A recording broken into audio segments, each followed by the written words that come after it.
আমার এখান থেকে যাওয়ার ইচ্ছাও ছিল না, যে এইখান থেকেই অবসর নেব। আগামী সোমবার আবার শিক্ষক জীবনে ইতি মানে শেষ।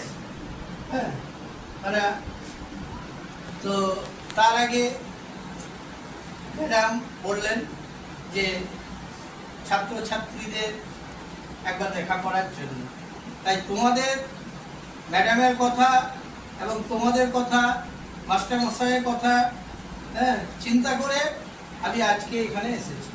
আবার এখান থেকে রিটায়ার করার কথা, কিন্তু সরকারি নিয়ম অনুযায়ী এখানে আমি প্রধান শিক্ষক, আমার প্রধান শিক্ষক নেবার ইচ্ছা ছিল না, হওয়ার ইচ্ছা ছিল না। কিন্তু জীবনের কথাতে যে না, রিটায়ার যখন করবেন হেড টিচার হয়েই করবেন। আমি তো চেয়েছিলাম যে না, অ্যাসিস্ট্যান্ট হিসাবেই এখানে কাটিয়ে